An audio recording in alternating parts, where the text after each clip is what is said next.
irmãos, com a paz do Senhor Jesus. Peço que você abra sua Bíblia, livro de Lamentações, capítulo de número 3.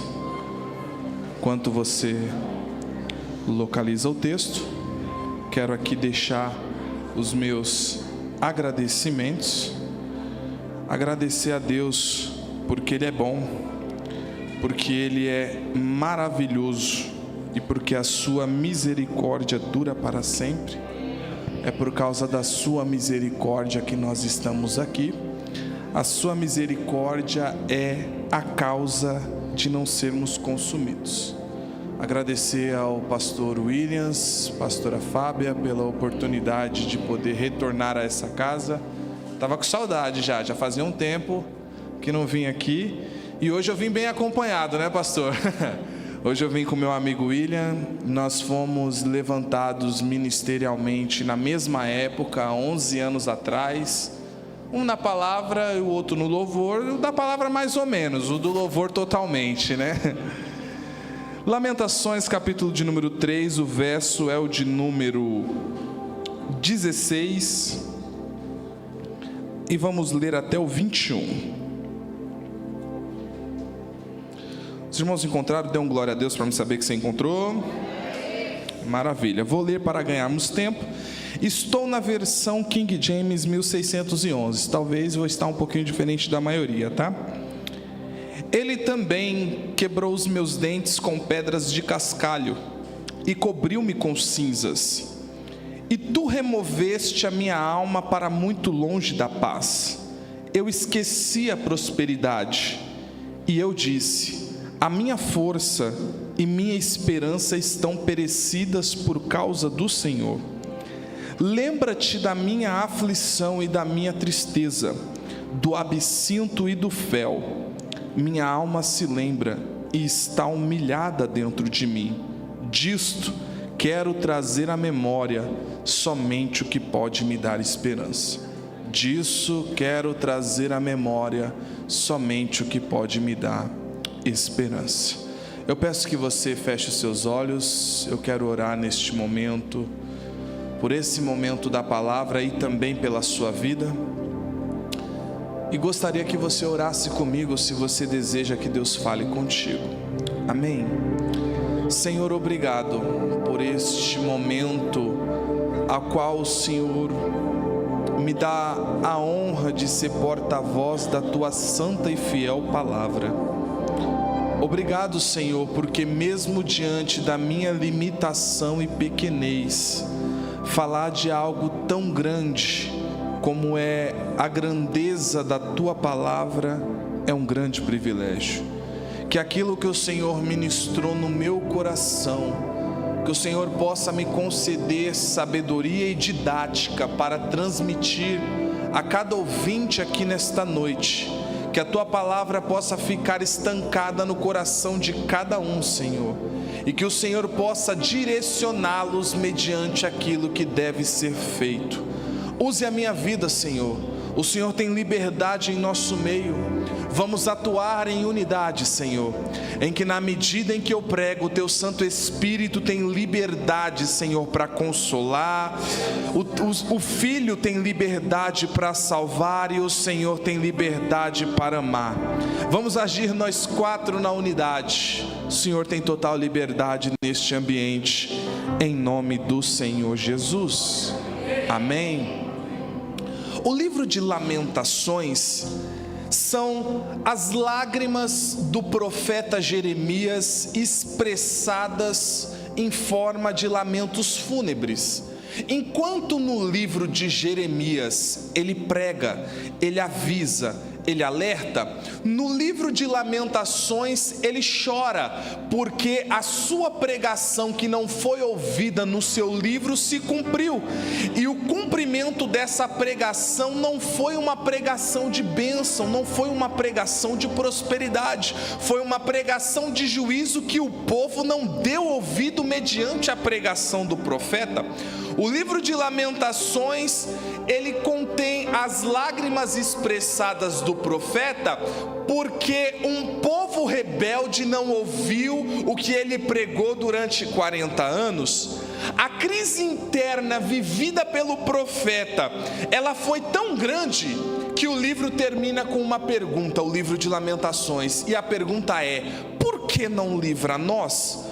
O clamor do profeta é para que a presença de Deus retorne para Judá. Se ele está clamando que ele deseja que a presença retorne, é sinal de que ela não estava mais lá. Então, Deus vai suscitar os babilônicos, vai suscitar os caldeus no ano 588 para cercar o povo de Judá. E nessa que eles vão cercar o povo de Judá, eles vão começar a castigar o povo com a fome e com a pobreza. Já que ninguém entra e ninguém sai, eles estão sofrendo com fome e com pobreza durante 2 anos e meio. Passa-se 2 anos e meio, no ano 586, o exército babilônico liderado por Nabuzaradã vai invadir o povo de Judá e terminar de levar o povo cativo. Só que o profeta vem pregando desde os seus 16 anos, trazendo o povo ao arrependimento. Olha, se arrependam dos seus pecados, não conviva com o pecado, porque o que faz distinção entre Deus e vocês é exatamente o pecado. Não dá para conviver com Deus e com o pecado. Ou eu escolho um, ou eu escolho o outro. Escolha quem vocês vão servir. Então o profeta está pregando há muitos anos, só que naquela época havia um grande problema, e esse problema não é muito diferente dos dias de hoje. Por quê? Ele está pregando o que Deus mandou ele pregar, e o que Deus mandou ele pregar? Arrependimento e volta. Só que naquele tempo haviam outros profetas também, esses não foram levantados por Deus, aonde esses profetas só estavam pregando bênçãos, e o que esses profetas estavam pregando é: olha, está vindo um período de bênção aí, a Babilônia não vai invadir. Se eu fosse contextualizar para os dias de hoje, seriam os profetas do Pix. Eles estão profetizando bênção, enquanto Jeremias está falando: gente, se vocês não se consertar, os babilônicos vão vir aí, vão derrubar tudo e vão levar todos vocês escravos. Se arrependam, retornem. E o povo não deu ouvido, porque entre ouvir uma mensagem ruim e uma mensagem boa, a gente se apega à mensagem positiva, sim ou não? Sim ou não? O povo não foi diferente, se apegaram à mensagem positiva e consideraram o profeta de Deus um herege. Então vão colocar o Jeremias no calabouço, vão colocar o Jeremias na cisterna, vão colocar o Jeremias no pau de arara, vão bater na face do Jeremias, vão cortar a face do Jeremias. Por quê, Maico? O que ele fez? Ele pregou a palavra de Deus. Aleluia! Eu sinto a presença de Deus aqui. Por ter pregado a palavra do Senhor e o povo não ter dado ouvido, o povo vai ser levado cativo como escravo por 70 anos. E ele começa o livro de Lamentações no capítulo 1 dizendo o seguinte: que a cidade que outrora era populosa, agora está deserta. O povo que vivia em clima de festa, agora está em clima de velório. Aquele povo que era barulhento, Ilha, agora eles estão no tétrico silêncio. A nação que outrora eles eram chamados de a beleza dos olhos do Senhor, agora está se comportando como a feiura de todas as nações, porque o comportamento desta nação não é o comportamento que Deus espera da sua nação. Por quê, Maicon? Porque Israel é a menina dos olhos do Senhor, Israel é a esposa do Senhor. Só que o profeta Jeremias está dizendo que o comportamento dela é pior do que uma prostituta. Por quê? Porque uma prostituta, ela cobra pelo seu serviço, e ele está dizendo que a esposa do Senhor, Israel, está agindo pior do que uma prostituta, porque está fazendo o que uma prostituta faz sem cobrar nada. ou seja, o seu coração está entregue à prostituição de outros ídolos, estão adorando a outros deuses, não estão mais fazendo questão da presença do Senhor, então vai acontecer uma quebra de aliança. Por que vai acontecer uma quebra de aliança? Porque Deus está cansado, Deus não aguenta mais ver o seu povo te traindo, e nessa que acontece uma quebra de aliança ela traz consequências em todas as esferas da vida.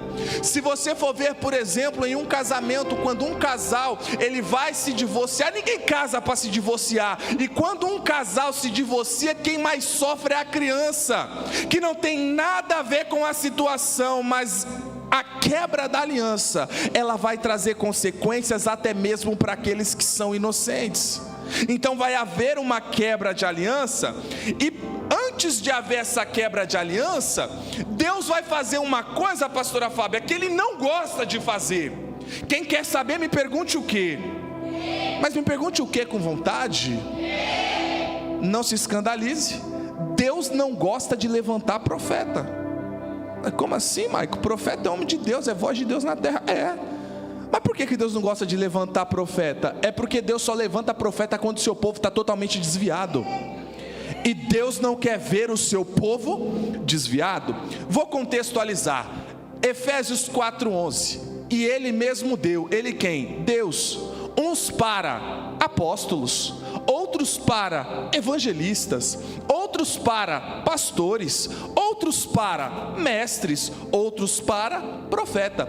Os 5 são importantes para o ministério.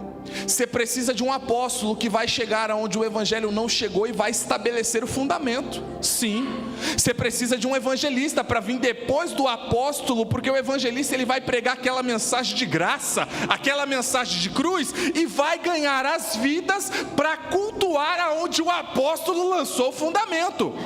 Só que o evangelista ele não tem habilidade para apacentar, então se faz necessário um pastor, porque o ofício do pastor é cuidar das vidas. O pastor tem esse ministério, então aonde o apóstolo lançou o fundamento, o evangelista ganhou as vidas, o pastor apacenta.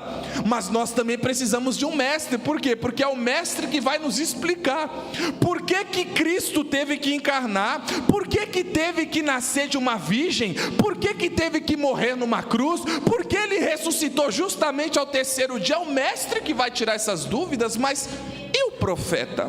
Se eu fosse utilizar uma linguagem da quebrada, eu diria que o profeta é aquele que vai manter a disciplina no ambiente, porque na onde o profeta está não tem bagunça, porque o ofício do profeta é consertar altar. E qual é a mensagem do profeta? Tem pecado aí, volta, se arrepende. Então Deus vai levantar profeta quando o altar está quebrado. Por isso que Deus não gosta de levantar profeta. Então nós vamos observar, por exemplo, preciso retornar um pouquinho aqui para o período dos juízes. Juízes 21, 25, diz o texto que, por não haver liderança, por não haver uma referência, o povo fazia o que achava que era certo. Perceba como foi o período dos juízes. O período dos juízes era mais ou menos assim: o povo está vivendo em prosperidade, está vivendo um período de bênção. Eles esqueciam do Senhor e iam adorar outros deuses e fazer tudo aquilo que não devia. Aí o povo começava a sofrer. Por quê? Porque Deus ia permitir que um corrupto se levantasse e cativasse seu povo. Deus é assim. Deus só permite corrupto no poder quando o povo se desvia. Não vou falar nada. Não vou falar nada. Deus só permite corrupto no poder quando o seu povo já desprezou a tua presença e a tua palavra. Então o povo, eu sei no que você pensou e eu não vou entrar nesse assunto por mais que me dá vontade. Então o povo ia clamar a Deus e falava assim: Senhor, livra-nos só esta vez, que não tornaremos a pecar. Então o que Deus fazia? Livrava o povo, levantava um líder justo, e após livrar o povo, colocar um líder justo e o povo começar a prosperar, voltavam a esquecer de Deus, a desprezar a Deus, a desprezar a lei e a desprezar a presença de Deus. E aí ficava nessa gangorra espiritual: levanta, vai cativo, volta, clama a Deus, e ficava nessa oscilação espiritual. espiritual, e o livro de Juízes inteiro é esse período de oscilação espiritual. Essa oscilação vai durar até o período pós-reinado de Salomão, quando o reino vai ser dividido, porque quando o reino vai ser dividido, eles vão ir para uma decadência conformada. Se tem uma coisa pior do que viver oscilante, é você ser um decadente conformado. Por quê? O decadente conformado é aquele que sabe que é pecado, mas ele tem um pensamento assim: Deus me aceita assim, eu posso ir para a igreja, ter meu compromisso com a igreja, e aqui fora eu posso ser todo errado mesmo, porque Deus só está interessado no meu coração. Deus me ama assim, eu posso ser todo errado, Deus não olha nada disso. Isso é uma decadência conformada, é quando eu sei que eu estou fazendo um monte de coisa errada, o Espírito está me constrangendo lá dentro, mas eu não quero largar meus velhos costumes. Por quê? Porque eu tenho um pecadinho de estimação. Aleluia. Se tiver difícil dar um aleluia, você pode dar um aleluia. Oh glória. Mas tem uma coisa que é pior do que a decadência conformada. O que? A sofisma. Michael, o que é uma sofisma? Sofisma é uma palavra grega cujo significado é uma aparência com um fundo mentiroso. É algo que parece ser, mas na verdade não é. Se tem uma coisa que irrita Deus, é a sofisma. Porque o povo está pior do que um momento de decadência, mas nas festas dos tabernáculos, Pentecoste, das primícias, do Yom Kippur, eles vestiam vestes brancas. A vida inteira de pecado, o ano inteiro, William. Aí eles vestem roupa branca, levanta as mãos e diz: Deus está aqui. Quando Deus está igual Laodiceia do lado de fora, falando assim, ó: primeiro, para vocês falar que eu estou aí, abre a porta para mim entrar, porque vocês me expulsaram da minha própria casa. Aleluia, aleluia. Lamentações 1, Jeremias mostra que a situação estava tão decadente, que ele diz assim, que a imundícia da cidade estava nas suas saias. Meu Deus do céu. Deus está incomodado, William, com essa situação. Por quê? Porque o povo, além de estar vivendo na imundícia, eles não fazem questão da presença, eles fazem questão dos amuletos. Por exemplo, aquele povo, os amuletos deles eram o templo de Salomão, o trono davídico, a arca da aliança que estava dentro do templo, e a parceria, o acordo comercial que eles tinham com o Egito, porque o Egito era a principal nação do mundo até o presente momento. Então o orgulho deles é: nós temos aqui o trono davídico, enquanto nós tivermos aqui o trono davídico, nada vai acontecer com a gente. Nós temos a arca da aliança, a presença de Deus está lá, enquanto ela estiver aqui, nada vai acontecer com a gente. E se porventura a gente perder tudo isso, nós temos uma parceria com o Egito, nós liga no Egito e o Egito corre para nos ajudar. A confiança deles estão pautadas em amuletos e em homens. Aleluia. Só que eu aprendi com a minha esposa que templo que não tem a presença de Deus, ele não tem culto, ele só tem evento. Vou repetir. É que a minha esposa, ela dá no meio mesmo, ela não é muito ética. Nem todo lugar que tem evento tem culto. Por quê? Será que nós convidamos todo mundo e esquecemos de convidar o principal, que é a presença de Deus? Porque pode estar todo mundo, se a presença de Deus não estava, não foi culto. E é o que está acontecendo aqui. É o que está acontecendo, não aqui na igreja aqui, tá? Não na Atraídos pela Cruz, aqui em Judá. Aleluia. É o que está acontecendo aqui em Judá. O povo não faz questão da presença de Deus, e eles estão apegados aos amuletos. Um dos amuletos que eles estão apegados é a Arca da Aliança. Só que a Arca da Aliança, que carregava a presença de Deus, sem a presença de Deus, ela não passa de um caixote de madeira, ainda que revestido de ouro. Porque o que salva a cidade, o que livra a cidade, o que salva a igreja, o que protege a igreja, não é amuleto, é a presença de Deus. Enquanto a presença estava no templo, Nabucodonosor não invadia, os babilônicos não invadiam, ninguém invadia. Por quê? Porque o que guarda a cidade, o que guarda a igreja, o que guarda você é a presença de Deus. Aleluia. E o que vai acontecer? Os babilônicos vão invadir. E nessa que os babilônicos vão invadir, eles vão invadir fazendo barulho e zombando do povo de Deus. E o que é que eles estão zombando? Eles estão dizendo exatamente o que você cantou, William. Cadê aquele povo que fazia barulho? Estão tudo quietinho. Cadê aquele povo que era chamado de a beleza das nações? Mas algumas coisas me chamam a atenção. Por quê? Para entrar no lugar santíssimo, era só o sumo sacerdote que conseguia uma vez por ano, onde ele ficava de jejum até de dormir, para não correr o risco de pecar no sonho ou em pensamento. Porque se ele entra em pecado naquele lugar que é santíssimo, ele ia ser fulminado igual Nadab e Abiú. E quem era que ia fulminar ele? Deus. É mesmo, Mike? Eu pensei que Deus era só amorzinho, carinho na cabeça. Deus ia fulminar, porque com a presença de Deus não é brincadeira. As coisas de Deus não é brincadeira. Elas não podem ser feitas do meu jeito. Não é Deus que tem que se adequar ao meu jeito. É eu que tenho que me adequar a Ele, ao que Ele deixou registrado no livro dele. Não são as minhas vontades, é a vontade dele. Já não vivo mais eu, mas Cristo vive em mim. Aleluia. Aleluia. Então você percebe que o lugar santíssimo é restrito. Só quem entra é o sumo sacerdote uma vez por ano. Como pode Nabucodonosor, que é babilônico, e seu exército entrar no lugar santíssimo, pegar os utensílios e não acontecer nada com ele, e ele não ser fulminado igual Nadab e Abiú? Por quê?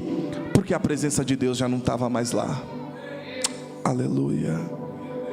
A presença de Deus saiu. Aliás, o culto é, segundo Crônicas 7, e tendo Salomão terminado de orar, desceu fogo, a presença de Deus. Olha que coisa linda, desenha comigo aqui o culto. Ezequiel 13, Ezequiel 14, ele diz que a presença veio montada num querubim. Aí imagina a presença descendo do céu, montada no querubim. Inauguração do templo de Salomão. Está o Asaf na harpa para tanger a primeira nota. Está o Salomão orando. Salomão vai terminar de orar, e diz o texto que tendo Salomão terminado de orar, a presença de Deus desceu. Meu Deus do céu. Então a presença desce quando eu oro. Opa, já pegou a dica com Salomão.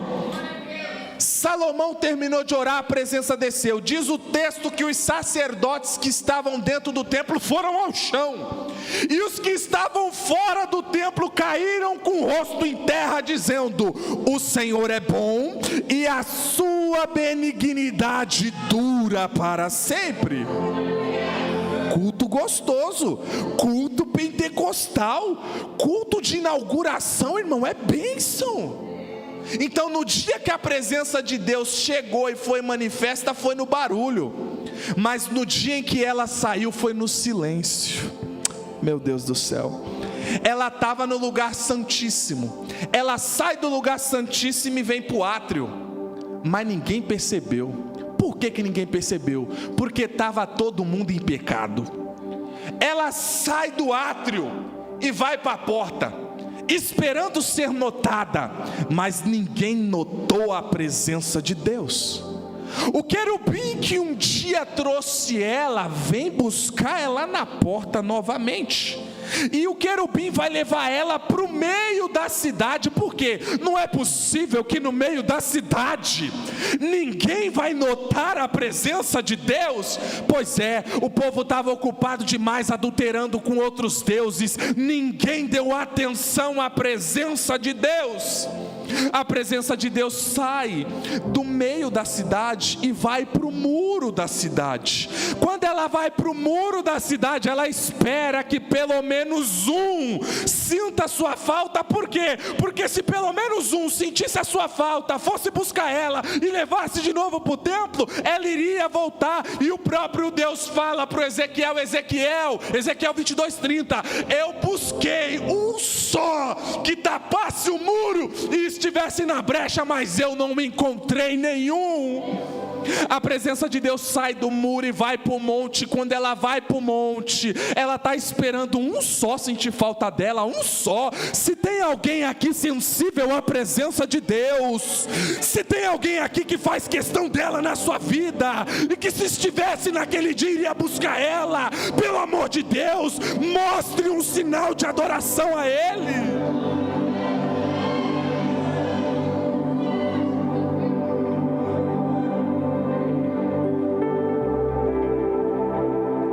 Fico feliz de ainda ver pessoas sensíveis à presença de Deus. Deus está chateado, Deus está magoado, e o que Ele vai fazer? Desabafar. Olha que coisa linda. O Deus Todo-Poderoso, Ele também tem sentimentos igual eu e você. E Ele vai desabafar com o profeta Jeremias. É Jeremias capítulo 2. Ele vai falar assim com Jeremias: Jeremias, lembrei-me eu, ó Israel, do dia do teu noivado comigo no deserto, quando vocês andavam após mim numa terra em que não se semeava, então vocês eram santidade. A chateação de Deus é que o povo só era santidade quando Deus fazia brotar água da rocha, quando Deus fazia a água amarga se transformar em doce, quando Ele fazia chover codornizes e maná. Mas foi só entrar na minha terra que vocês entraram no comodismo. Foi só entrar na minha terra que vocês se esqueceram de mim. Foi só entrar na minha terra que vocês começaram a me trair com todo tipo de deus, de barro, pedra, madeira, Marduk, Azera, Baal, deuses da Mesopotâmia antiga e de todas as outras nações. Vocês não fazem questão alguma de mim. Eu me cansei de vocês. Jeremias então vai fazer o mesmo pedido que os juízes. Jeremias vai falar assim: Senhor, livra-nos só essa vez, que se o Senhor nos livrar só essa vez, nós não tornaremos a pecar. Aí Deus vai e responde: eu não.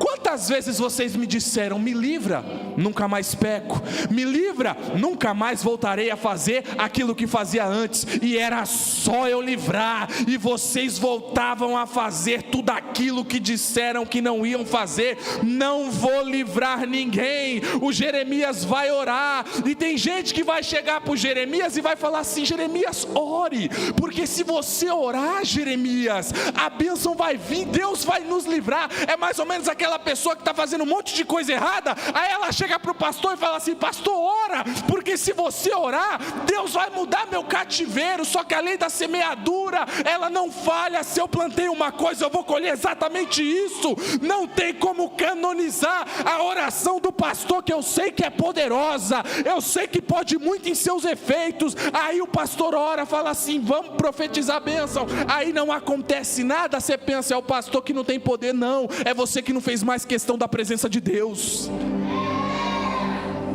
Aleluia, aleluia, oh glória a Deus. Jeremias vai falar assim: vocês estão pedindo para mim orar? Do que se queixa o homem, senão dos seus próprios pecados?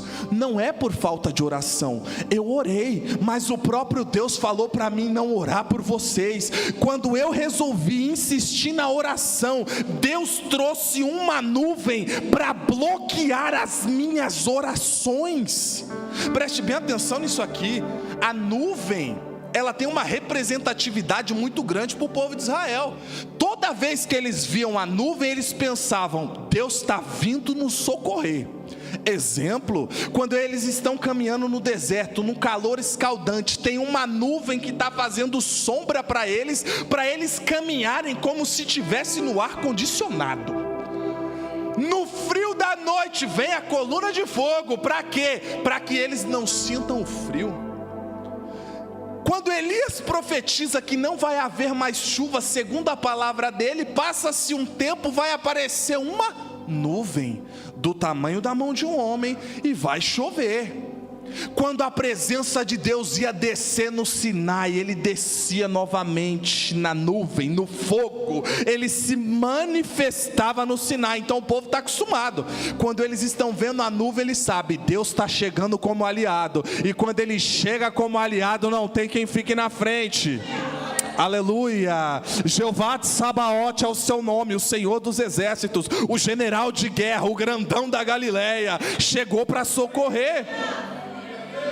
Sempre foi assim, só que dessa vez a nuvem não é aliada, dessa vez a nuvem é inimiga. E Deus ainda fala assim para Jeremias, e para você não achar que sou eu que estou falando, é Jeremias capítulo 15, ele diz assim no verso 1, mais ou menos do 1 em diante, ele fala assim: Jeremias, ainda que Moisés e Samuel se juntasse a você pedindo misericórdia por esse povo, nem assim eu ia livrar vocês, me cansei. Então o que Deus quer fazer? Deus quer trazer juízo para um povo que não faz questão da sua presença. Jeremias vai se convencer: se é assim, Senhor, tudo bem, já entendi, mas por que o Senhor quer tanto nos castigar? O Senhor quer tanto nos disciplinar? E eu percebi que o problema de Judá é o mesmo que o nosso. Quem quer saber, me pergunte qual. Quem quer saber, me pergunte qual com vontade. É que a gente só funciona quebrado.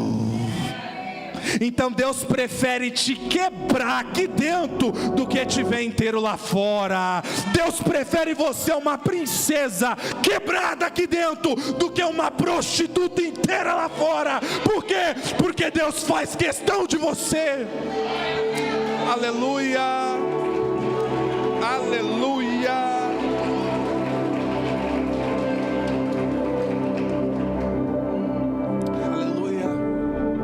Jeremias começa seu ministério novinho, igual eu e o William.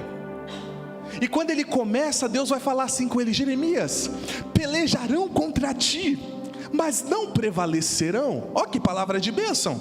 Só que passa-se 10 anos, ele vai para o calabouço. Passa mais 10 anos, ele vai para a cisterna.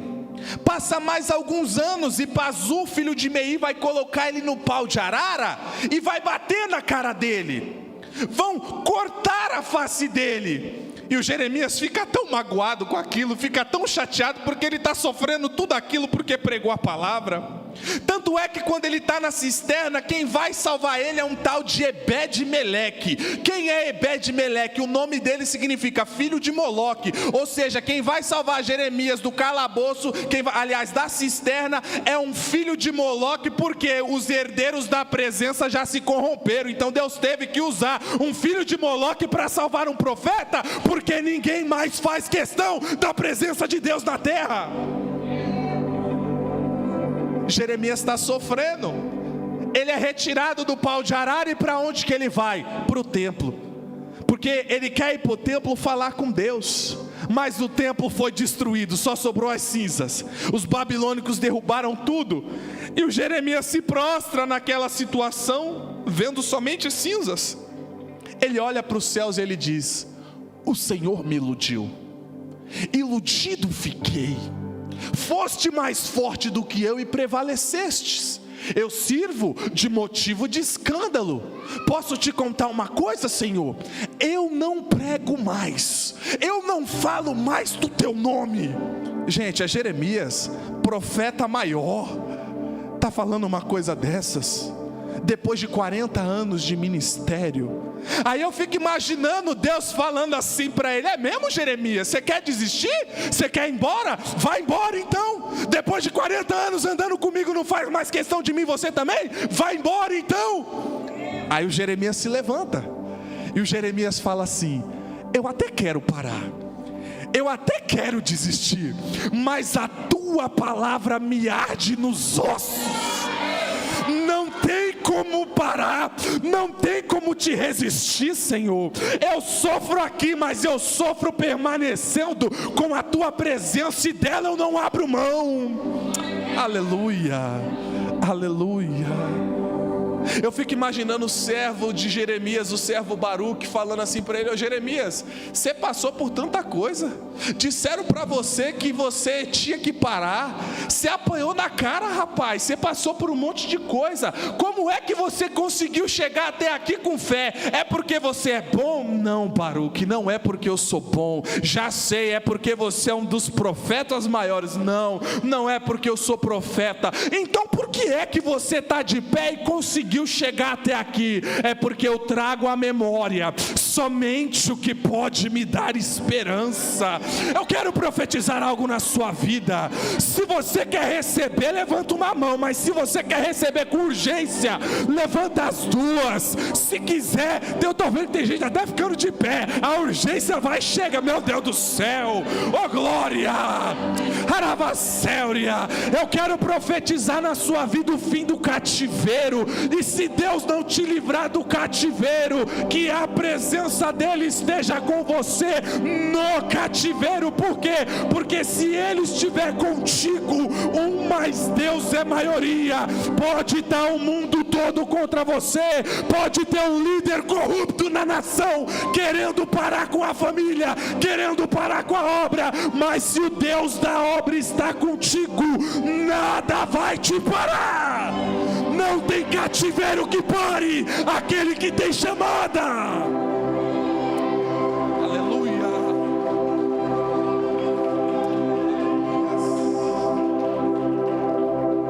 Glória. Pode tomar teu assento, pode tomar teu assento. Aleluia. Oh, glória a Deus. Deus falou para Jeremias: ô Jeremias, tu acha que eu te arranquei lá do vilarejo de Anatote, aquele pequeno vilarejo, te trouxe para Jerusalém para ser profeta, para tu desistir agora? Meu amigão, fica de pé, põe-te em pé, porque eu estou contigo, e vai para a guerra. Sacode a poeira, porque o general de guerra está contigo. Maico, por que você trouxe essa palavra para a gente? Porque a gente está vivendo um contexto muito semelhante. Líder corrupto na nação. Eu não ia entrar, mas não tem como. A gente está vivendo um contexto semelhante. Por quê? Porque até mesmo muitos dos escolhidos não estão mais fazendo questão da presença de Deus. Nós estamos vivendo um momento em que a igreja vai começar a ser afligida. Meu Deus do céu. E como suportar? Trazendo a memória somente o que pode dar esperança. Daqui a pouco a trombeta vai soar, e esse corpo corruptível vai se transformar num corpo de glória, num abrir e piscar de olhos. E dada a palavra de ordem, o mesmo Senhor descerá do céu com alarido e com voz de arcanjo e com trombeta de Deus, e os que morreram em Cristo ressuscitarão primeiro, e depois nós, os que ficarmos vivos, seremos transformados e arrebatados seremos, e estaremos para sempre com o Senhor nos ares. E se nessa noite somente 2 crentes fossem salvos e fossem para o céu, eu seria o primeiro. Quem seria o segundo? Meu Deus do céu, eu profetizo que a glória da segunda casa vai ser maior do que a segunda na sua vida. Eu profetizo que o cativeiro vai acabar. Eu profetizo que a presença de Deus vai estar contigo até o fim desse cativeiro, em nome de Jesus. Encerro aqui, e com a permissão do pastor William, quero aqui apresentar meu material para vocês. Esse aqui é o primeiro livro que eu lancei, Eclesiastes na Prática. São 347 páginas comentando os 12 capítulos do Eclesiastes, versículo a versículo. Esse material aqui, ele é fruto de um discipulado que eu fiz, aonde eu ganhei 2 almas para Jesus, aonde era uma pessoa afastada e uma pessoa cética. Uma pessoa apaixonada por filosofia foi estudar Eclesiastes comigo, e antes de chegar no capítulo 5 já tinha entregado a vida para Jesus.